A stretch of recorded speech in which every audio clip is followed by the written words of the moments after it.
Excerpts from my previous video, where I shared 3 scenarios of unfolding events of the eruption of the magmatic plume located under Siberia, have already flown all over the web.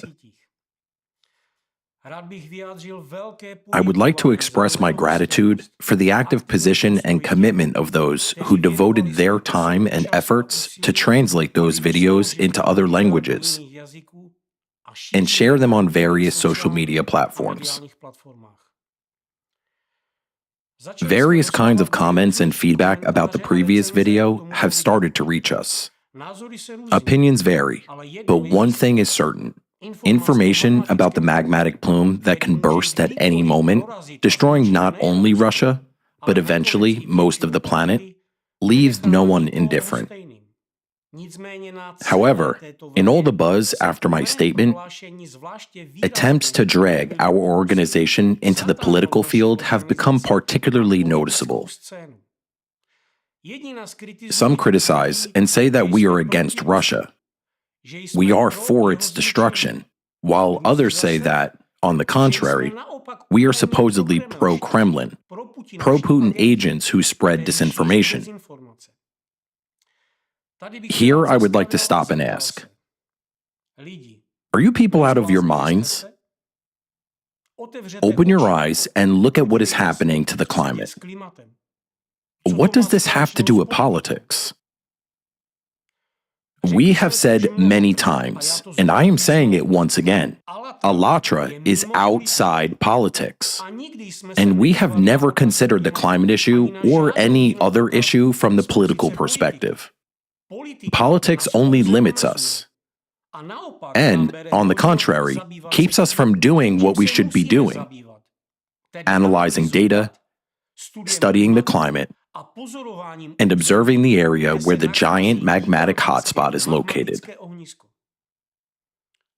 They've already tried to drag us into politics to ban us on Russian territory. They claim that ALLATRA is allegedly working for the Ukrainian security services, while here, in the Czech Republic and Slovakia, they speak of us as pro-Kremlin agents. The same rhetoric is used in Ukraine. But the paradox is that this disinformation is disseminated about us by the pro-Kremlin agents themselves, or rather by the Russian secret services, using Dvorkin, the leader of the Russian pro-religious organization Razzirs, which operates under the patronage of the Russian Orthodox Church. I've already spoken about him many times and addressed him directly in one of my previous videos.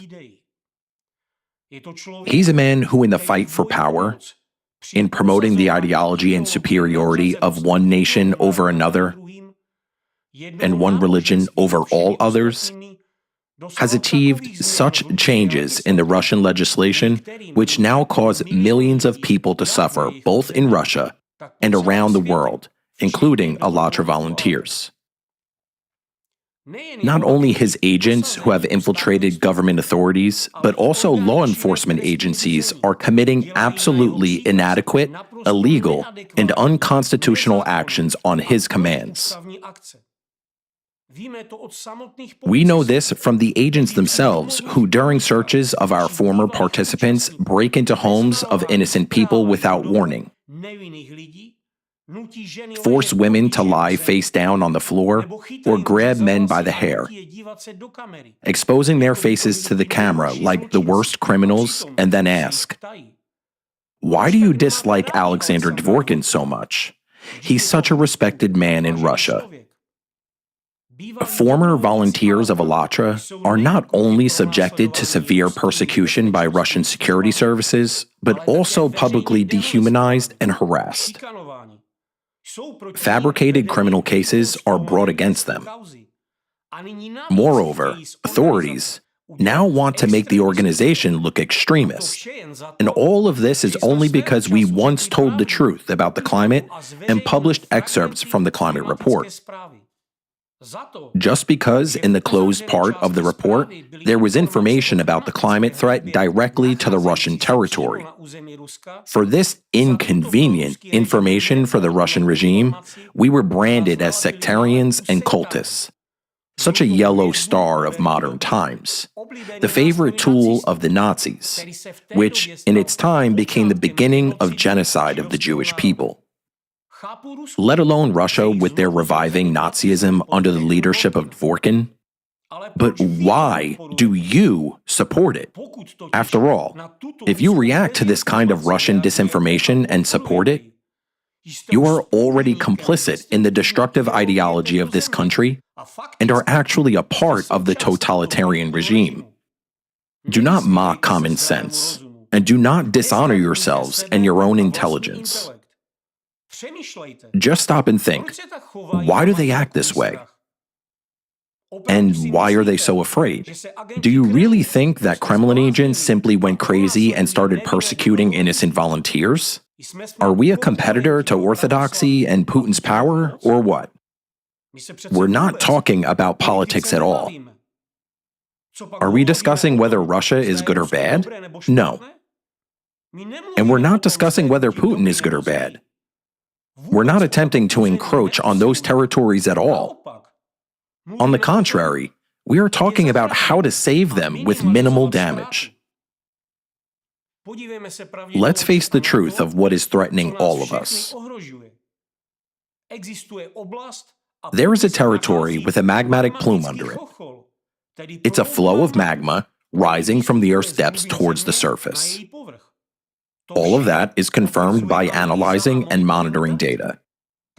These facts include soil heating in the region, extreme increases in geothermal anomalies, a growing number of gas emission craters in northern Siberia, a rise in the frequency and intensity of wildfires, increased activation of Siberian lithospheric faults, and higher emissions of methane and hydrogen from underground.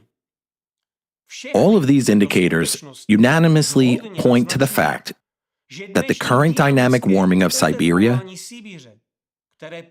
happening 2 to 3 times faster than the rest of the globe, is primarily due to the increased endogenous heat originating from the planet's interior.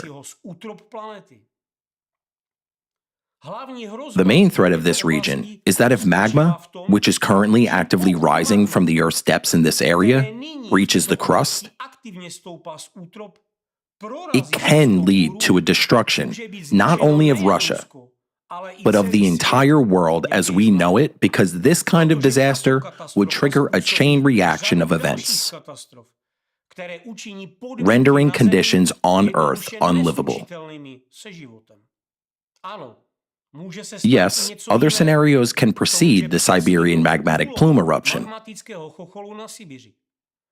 such as a hydraulic impact in the Mariana Trench that we have also discussed. In that case, Siberia will not explode because neither Siberia nor many other parts of the planet would then exist. However, if the hydraulic impact in the Mariana Trench does not occur first, then, as I mentioned earlier, the question of the Siberian magma eruption is no longer whether it will happen, but rather when it will happen. These are not speculations or reflections. The team of ALLATRA researchers in climate change and geodynamics have simply compiled data from open sources, analyzed it, cross-referenced it, and brought this issue to your attention. If you don't believe it, it's only because you haven't examined it. Study the information instead of hyping nonsense, and you will understand that we are right. What we're talking about affects not just our lives, but yours as well. We're making this effort for you because it's still possible to take action to minimize the threat. Yes, we understand the risks involved in carrying out a planned degassing of the Siberian plume on such a scale, but we are also fully aware of the consequences of not doing it. We are being accused of raising awareness about the threat to Siberia, with claims that we're allegedly Kremlin agents. However, it is exactly Kremlin agents who are spreading this kind of disinformation about us. Blaming us is akin to blaming a doctor who diagnoses a patient with stage 4 cancer. A doctor informs a patient's family about the illness, but instead of addressing the problem, they start accusing the doctor. What does the doctor have to do with it? Did he cause the cancer or grow it himself? Should he be blamed for working in the interest of cancer just because he communicates the diagnosis? Similarly, those hysterical individuals whose minds have been thoroughly brainwashed by Dworkin's ideology are trying to accuse us of serving cancer's interests. How? Climate doesn't differentiate between countries, tyranny, or democracy. It doesn't care. So explain. Where is politics in what we're saying? Is it in our words about Russia's territory? Okay. Imagine a multi-story building with numerous apartments in it. In one of the apartments, there is a hotspot, a burning stove, the hottest place in the entire building. That stove may cause ignition at any moment, resulting in a fire that would naturally spread to the neighboring apartments. Consequently, the entire building can burn to the ground. This is what we're drawing your attention to, a problem that affects every single person living in that building, no matter where they are. Meanwhile, we are being told that by pointing out the danger posed by that apartment, we are doing so only because the apartment belongs to someone we disagree with. What does that have to do with any person? Stop thinking politically. The fact that the family living in the apartment has strong political opinions, quarrels with neighbors, and insists that their father isn't a tyrant while their kids march in perfect formation, that's their own business. The main issue is the stove. Turn it off, and everything will be fine. The problem is that it's impossible to just turn off the stove. It's not something you can stop by issuing a decree, banning its action or declaring it undesirable. And you cannot resolve this threat through political will. The threat is only growing, affecting the entire building and its every resident. That's exactly why we are talking about it. Not because someone on the political stage likes or dislikes someone else. I'll repeat once again. Stop dragging us into politics. Are you so troubled by the fact that we're talking about Russia? Fine. Let's call this territory something else. Suppose the regime changes, democracy returns, freedom of speech is restored, and the rule of law is upheld. Would the magmatic hotspot disappear? Would the climate situation resolve by itself? And would everything magically be fixed? Of course not. Politicians address the interests of nations, each fighting for their own agendas. But when a problem arises in a specific country that impacts the lives of every individual regardless of their location, what do you propose we do? Remain silent? Wait until we all burn alive together with our children? Our apartments are right next to the one with an out-of-control, overheated stove. These apartments are full of innocent people, children, and the elderly. And everyone wants to live. Don't you want to live too? Are your minds so thoroughly programmed by the dominant ideology of that country that you're willing to burn alive for it? As for us, we're not ready for that. Therefore, we're trying to reach out to you and to the rest of the world. We simply don't know how else to explain it to you. If it were any other territory, we would have already made progress because we would be dealing with rational and reasonable people. That's how it works in the civilized world where democratic values are strong and human rights are a top priority. Look at what is happening with ALLATRA on the international stage. ALLATRA presented its climate report at the UN conferences, such as COP16 in Colombia and Saudi Arabia, and COP29 in Azerbaijan. ALLATRA President Marina Atsunova was granted an audience at the Vatican where she personally discussed the issue of climate change as a global problem with the Pope. Following this meeting, the organization and all its volunteers received an apostolic blessing from Pope Francis himself. In Russia, however, attempts to clarify and convey information about the climate threat have only resulted in persecution. Russian agents now orchestrate harassment against us worldwide, stigmatizing us as cultists and sectarians in a manner reminiscent of how Nazis marked Jews with yellow stars during the era of Nazi Germany. In Russia, former participants of ALLATRA are persecuted. Criminal cases are fabricated against them. They are imprisoned and subjected to Nazi-style methods. During interrogations, ribs and noses are broken. People are tortured with electric shocks, suffocated with plastic bags placed over their heads, blackmailed using their relatives, and everything is being done to silence them. Yet, those responsible for the persecution do nothing to address the problem we are talking about. Okay, let's imagine we go silent, and you feel relieved. Yes, you will sleep peacefully, and ALLATRA will no longer speak. However, the stove is still on. It continues to overheat and can explode at any moment and burn everything around it. Yet, when we make these forecasts based on data analysis and mathematical calculations, we are labeled as alarmists who spread apocalyptic narratives and scare people. Are you out of your mind? Why are they opposing and trying to silence us? Because those who are aware of this information believe there's nothing to be done about Siberia. And that degassing involves too much risk. But isn't it risky to leave everything as it is? It's like a person ill with cancer who needs surgery.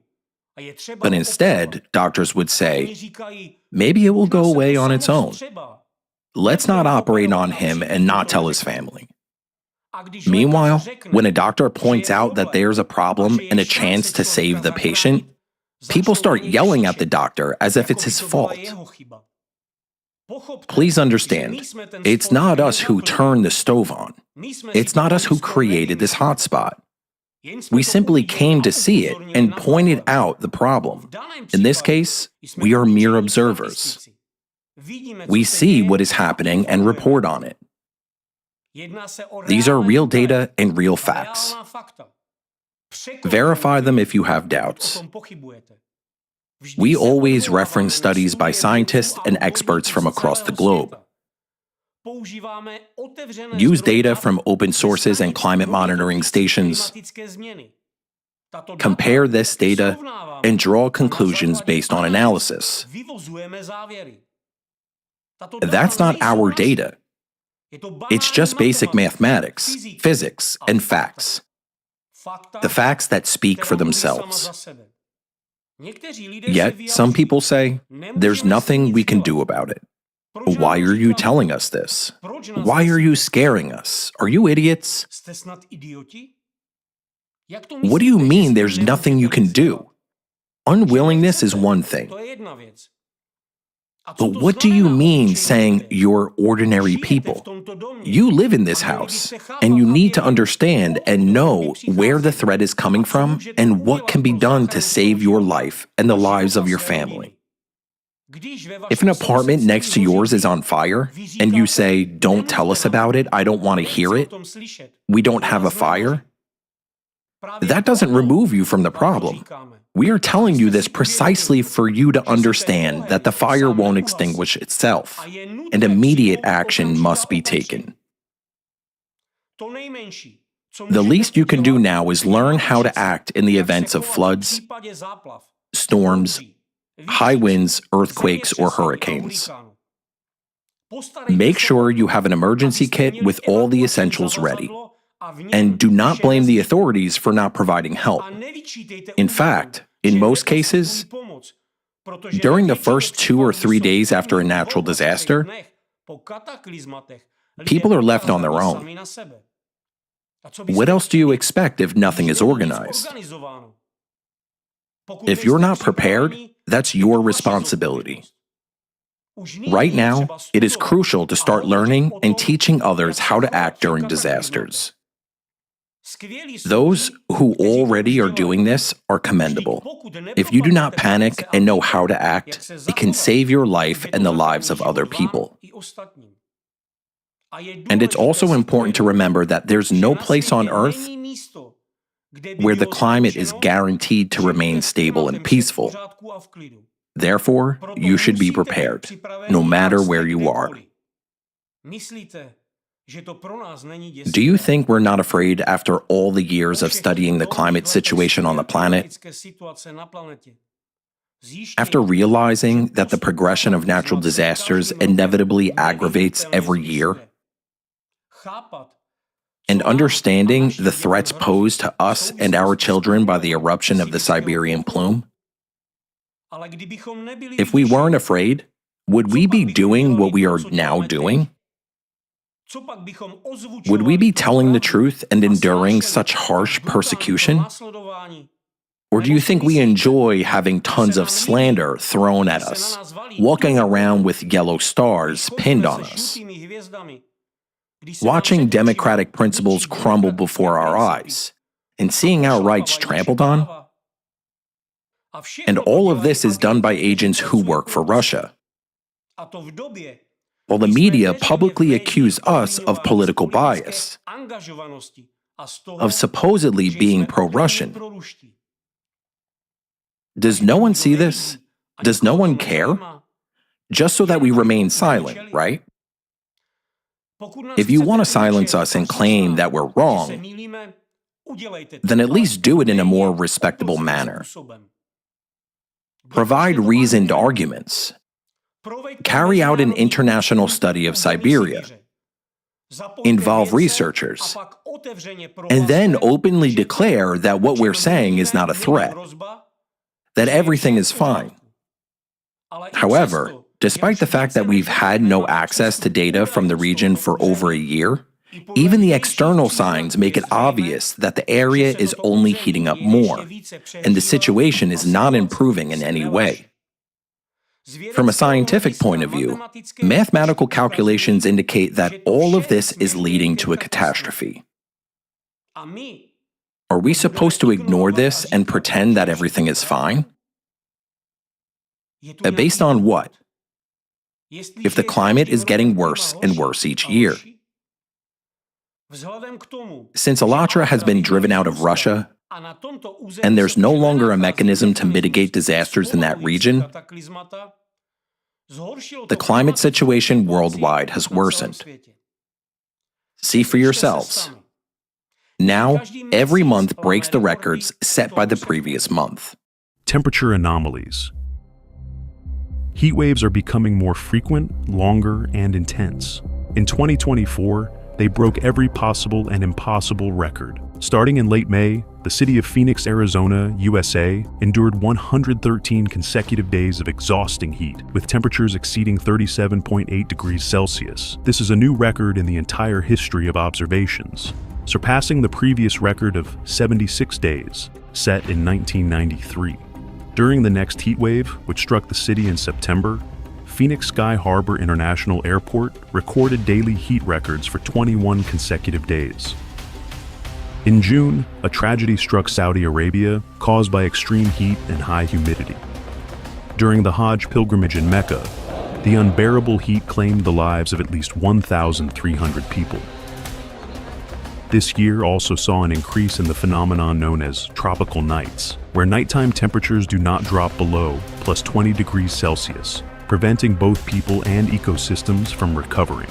In summer, South Korea experienced its longest stretch of tropical nights since the beginning of weather records. From July 22nd to August 20th, Seoul endured 30 consecutive nights with temperatures not dropping below 25 degrees Celsius. In Busan, tropical nights lasted for more than 3 weeks. The most shocking development is that tropical nights are now being recorded even in winter. On the night of December 16th, temperatures in the Canary Islands reached plus 29.6 degrees Celsius. This was a record for the hottest December night ever recorded in the Northern Hemisphere. Temperature fluctuations have also become abnormal. In April of this year, Europe experienced one of the most rapid temperature flips in recorded history. On April 15th, temperatures in Slovenia plummeted by more than 26 degrees Celsius within 24 hours. During the same period, Austria saw summer-like temperatures of 30 degrees Celsius drop to 0 degrees Celsius in just 48 hours. In April, most European countries experienced temperatures hotter than typical midsummer levels, followed by sudden frosts. In early May, the European part of Russia experienced extreme weather chaos. The first 10 days saw record-breaking cold temperatures. Temperatures in some areas dropped to minus 10 degrees Celsius, which is 8 to 10 degrees Celsius below the seasonal average. Even in the south, in Krasnodar Krai, after 30 degrees Celsius heat, snowfall occurred. Abnormal frosts and snowstorms damaged harvests in 41 regions of Russia, destroying over 1 million hectares of crops. Alongside abnormal heat, cold waves are also setting new records. Throughout Argentina, there was not a single area that wasn't affected by abnormally low temperatures in July. In Buenos Aires, on July 6th, temperatures dropped to minus 5 degrees Celsius, compared to the average July minimum of plus 9 degrees Celsius. In some areas, temperatures fell as low as minus 17 degrees Celsius. Even the sea, as well as hundreds of rivers and lagoons across the country froze. Drought. Southern Africa was hit by the worst drought in the past 100 years. Several countries declared a national disaster. For the second consecutive year, Brazil experienced its worst drought on record. Almost 60% of the country's territory was affected, while rivers became very shallow. In 2024, the city of Brasilia had 167 consecutive days without rain. By October, the water levels in the Solimões and Rio Negro rivers, the largest tributaries of the Amazon, reached their lowest levels since records began in 1902. In October of 2024, exceptionally dry conditions affected over 78% of the U.S. population, the highest percentage in the U.S. Drought Monitor's 25-year-long record.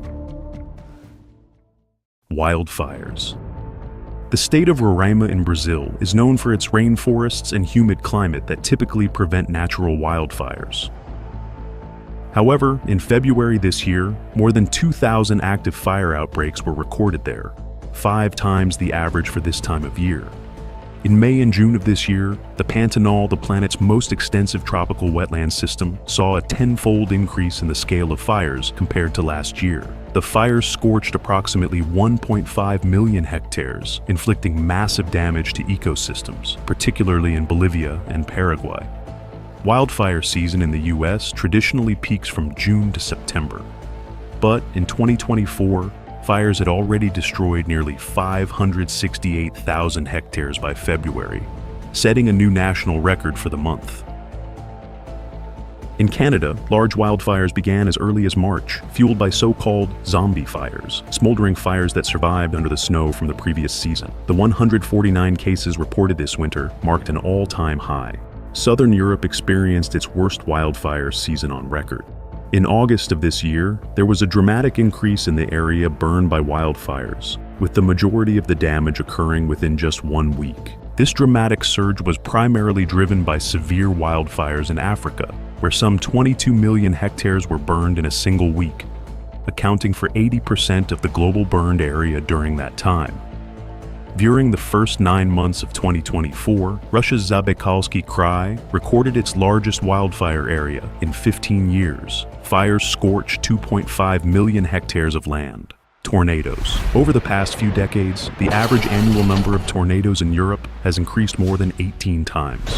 For incomplete 2024, the number of these events reached 1,017, setting an all-time record for tornado occurrences. The geographic range of tornadoes is rapidly expanding, and they are now becoming increasingly frequent in regions where they used to be exceptionally rare.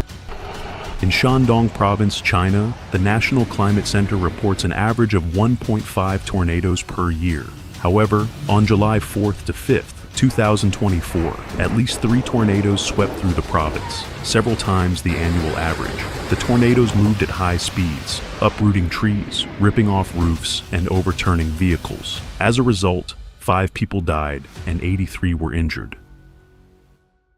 According to studies, in the past, Russia typically recorded up to 15 major tornadoes annually, with wind speeds exceeding 50 meters per second, and one particularly powerful tornado, with gusts over 70 meters per second. These tornadoes usually occurred in the southern regions of the country. However, in 2024, a whole series of tornadoes were observed much further north, where these phenomena are typically extremely rare. In just June 2024, at least 13 tornadoes occurred in the Pskov, Moscow, Yaroslavl, Chelyabinsk, Tyumen, and Omsk regions. One of the most shocking events was the destructive tornado that occurred on September 28th in the Moscow region. The European Database of Hazardous Weather Phenomena classified it as an IF3, which corresponds to an EF3 tornado. Tornadoes of this intensity in temperate latitudes, especially in autumn, are an exceptionally rare occurrence. Tropical cyclones.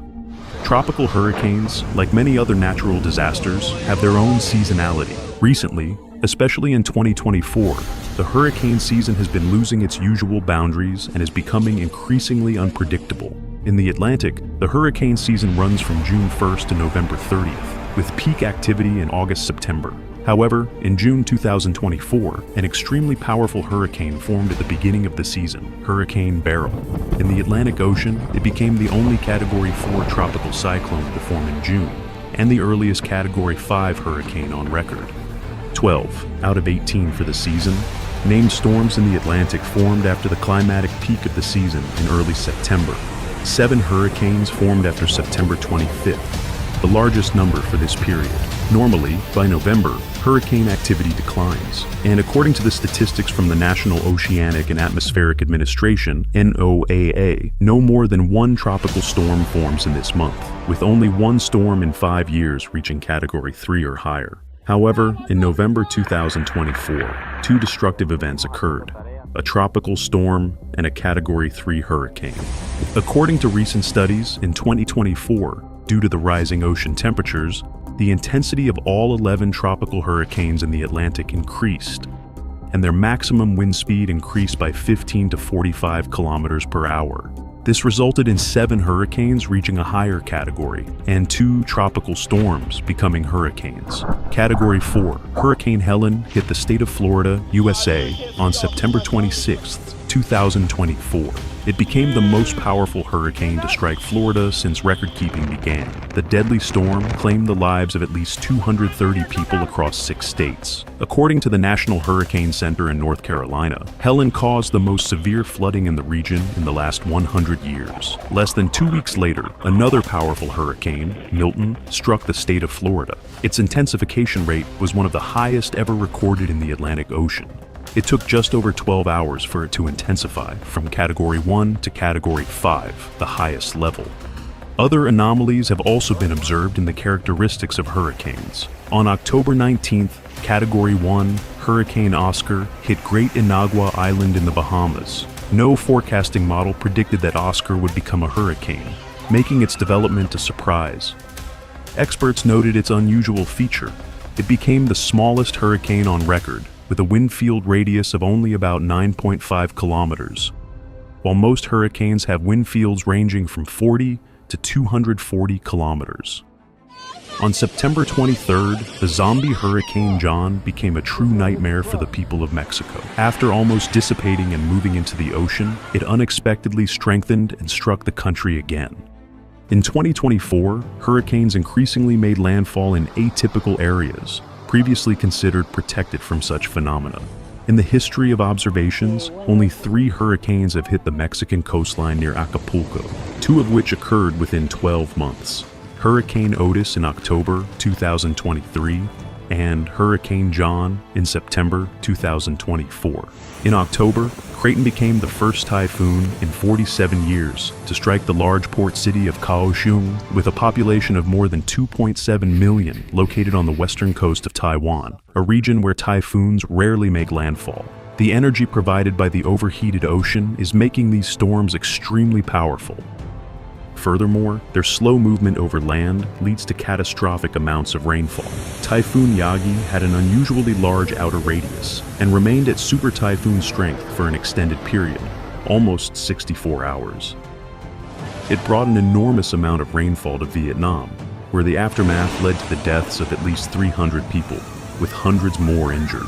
The Philippines faced an unprecedented series of natural disasters. 6 typhoons hit the country in less than a month, 4 of them within just 10 days. These catastrophes claimed the lives of at least 171 people and caused significant damage to the country's economy. Storms.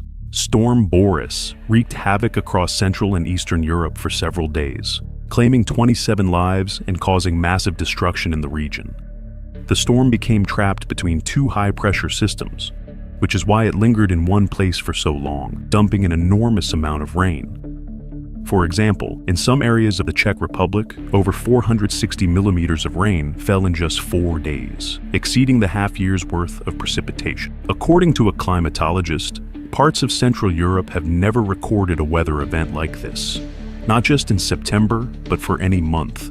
The number of storms with wind speeds approaching hurricane strength is rapidly increasing. On November 20th, 2024, a cyclone struck the Pacific coast of the USA and Canada, becoming one of the most intense on record in this region. On Vancouver Island in Canada, wind gusts exceeding 160 kilometers per hour were recorded, equivalent to the strength of a Category 2 tropical hurricane. On March 14th, an extremely powerful cyclone hit the southern regions of Kamchatka and Russia, with wind speeds reaching 60 meters per second, equivalent to a Category 4 tropical hurricane. In 2024, convective storms became catastrophically powerful. China was devastated by deadly convective storms with extreme winds. Fuzhou Prefecture-level city in Jiangxi province was struck by a convective storm, with thunderstorms, heavy rainfall, and winds comparable to a typhoon. This set a new record for the region. On the night of March 31st in Nanchang City, Jiangxi province, a strong wind gust shattered windows in a high-rise building, throwing 3 sleeping people from the 20th and 11th floors. They had no chance of survival. Hail. Convective storms are leading to the formation of massive hail, which not only destroys infrastructure and property, damages crops, but also poses a threat to human lives. In the Mexican municipality of Sabinas, an 8-year-old girl suffered a skull fracture when she was struck on the head by a large hailstone during a storm. Abnormal precipitation and flooding. The number of abnormal rainfall events and subsequent flooding has increased dramatically. In Europe, since 2000, the number of such events has grown more than 53 times. In 2024, compared to the previous year, this increase was 26%. 2023, 8,496. 2024, 10,697. Rainfall records have reached a new level. It has become commonplace for a month's worth of precipitation to fall in just one day. The new reality is an annual rainfall volume falling within just a few days or even hours. In April, in the Iranian province of Sistan and Baluchistan, nearly 4 years' worth of rainfall fell in 3 days, setting a record for the region. In Oman, more rainfall fell in just 1 day than typically occurs over 2 years. In the United Arab Emirates, in the same time frame, 5 years' worth of rainfall fell. In November, the Italian commune of Giara saw nearly a year's worth of rainfall, 400 millimeters, in just 6 hours. It is impossible to avoid catastrophic flooding with such rainfall. A tragic example of this was the deadly flood in Spain. In the Valencia region, more than a year's worth of rainfall fell in just 8 hours, causing devastating floods. More than 220 people lost their lives, and the city streets were turned into chaos with mud, twisted cars, and building debris. The spring floods of 2024 in Russia were a true catastrophe, affecting 39 regions of the country. The most severe situation occurred in the Orenburg region. It was the worst flood in the region's recorded history. Kazakhstan faced its largest floods in 80 years, with 10 out of 17 regions of the country affected. Unprecedented continuous flooding hit southern Brazil starting in late April. The government of the Rio Grande do Sul state classified the situation as the largest disaster in the state's history. 169 people lost their lives to the disaster, and more than 500,000 were left homeless. Snow. Snowfalls in many regions began unusually early, and the amount of snow that fell broke historical records. On November 26th, the Heilongjiang province in China experienced a record snowfall. In the city of Heigang, the largest amount of snow ever recorded for November in the country fell. By Wednesday, in some areas, the snow cover reached nearly 1.6 feet. The southern regions of Africa were hit by a rare snowstorm starting on September 20th, causing chaos on the roads and the closure of border crossings. In some areas of Lesotho and South Africa, snowdrifts reached up to 6.5 feet. Meteorologists called this snowfall extreme due to its unusually late timing and abnormally strong intensity, exceeding the usual snow levels even for the middle of winter, which lasts from June to August in the southern hemisphere. Do you think this is the peak? That things will calm down afterwards? Unfortunately, they won't. It's only going to get worse. Floods, droughts, powerful winds, earthquakes. It will all intensify and escalate. But while something can still be done about this, what can be done about Siberia, which can put an end to everything once and for all? While you're making plans for tomorrow and even for next year, we have a clear understanding of what is happening in Earth's interior and what can occur at any moment, even right now. We feel like someone sentenced to execution, knowing that at any moment the executioner may come, be it now, in a minute, or in a year. We know this can be avoided. But it critically depends on basic human common sense and the will to live. So tell me, who here is truly apocalyptic in their thinking? Is it us? The ones fighting for life and trying to show you how to survive? Or is it you, falling for Kremlin disinformation that falsely labels us as members of some apocalyptic cult?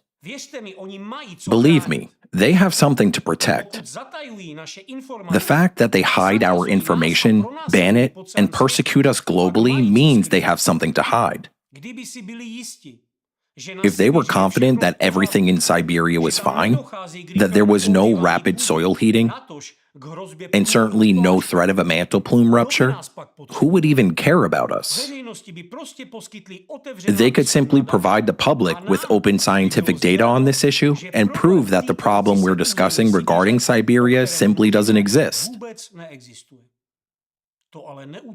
But that's not what they did. Instead, Kremlin agents have been hunting down ALLATRA volunteers. Russian special services resort to torture, breaking people's noses and ribs, suffocating them with plastic bags, just like in Nazi times.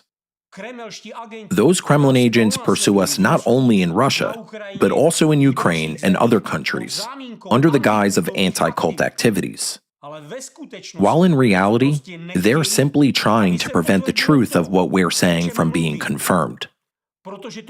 Because if it is confirmed, it would mean that everything, their wealth, resources in the ground, and political agenda would be destroyed.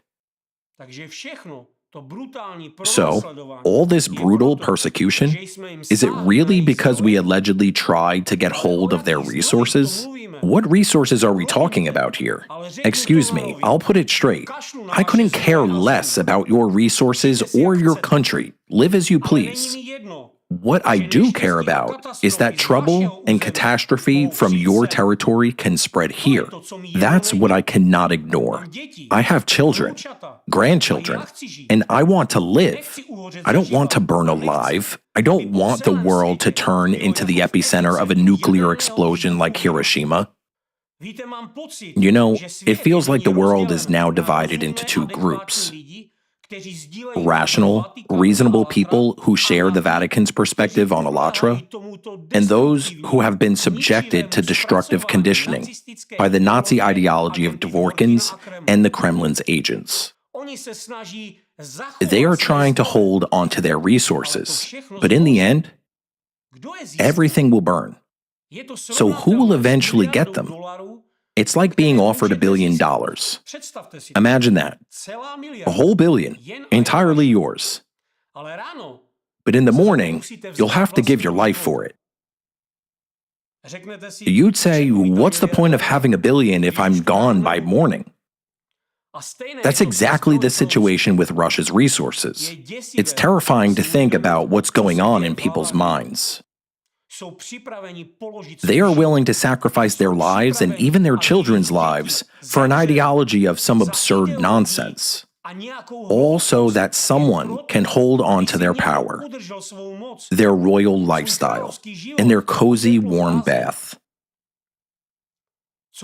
But does that make things any better for you or your family?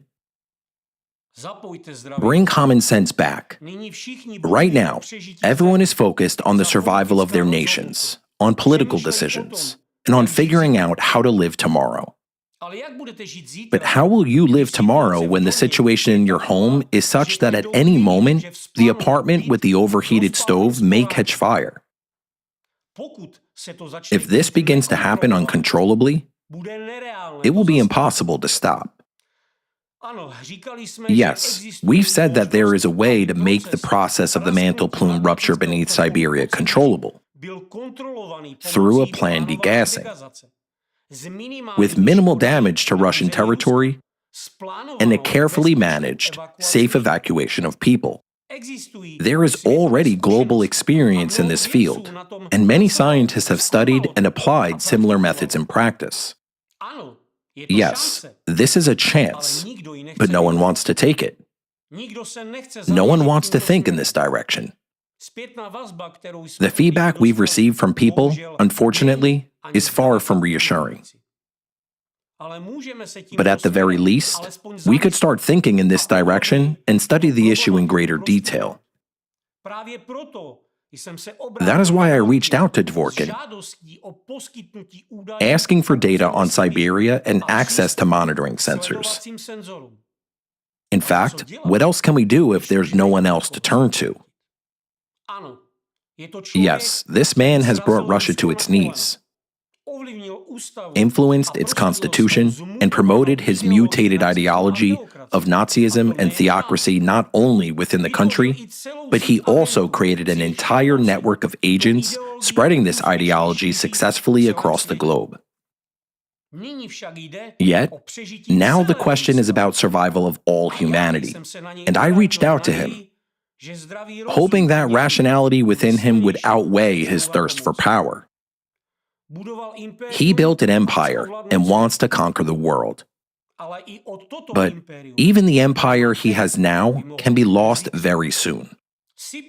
Siberia can erupt at any moment. Many would die instantly. And the aftermath would trigger a devastating ice age where survivors would envy those who died in the first moments of the disaster. Look into history. This has happened before. We have dug as deep as we could and studied it thoroughly. That's why we talk about forecasts and hypotheses. Meanwhile, Russian authorities accuse us of targeting their resources. We don't need their country or its resources.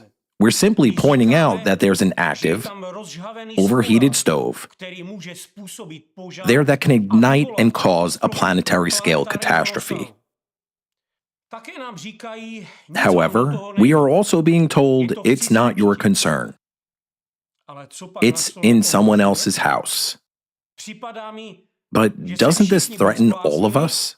It feels like everyone has either lost their sanity or has been conditioned by that country's ideology. If you think Siberia is humanity's stronghold or Noah's Ark, then by all means, go there and start farming. But we regard Siberia as a Titanic. And we're just trying to draw the attention of thinking individuals to this problem. We don't know the exact solution. There are scientifically grounded approaches, but they require detailed, in-depth calculations and must be addressed by an international team of experts and scientists. Open your eyes and look at what is happening to the climate. Some people still say everything's fine with the climate. If you're sitting at home and your house isn't shaking, flooding, losing its roof to the wind, or otherwise impacted, you might be comfortably watching TV. Yes, maybe it hasn't affected you yet, but how long will that last? A great many people changed their views about the climate only after facing disasters firsthand. Unfortunately, for many, it was fatal. So, are we going to wait until it affects everyone? I'm addressing everyone who is watching this video. Wake up, people. Open your eyes. This is your life. Don't fall for the interest of those who care only about temporary preservation of their resources and power. For 10 years, no one listened to us, and now they have seen for themselves that we were right. Bring back common sense. We have no other home. This is the only one we've got.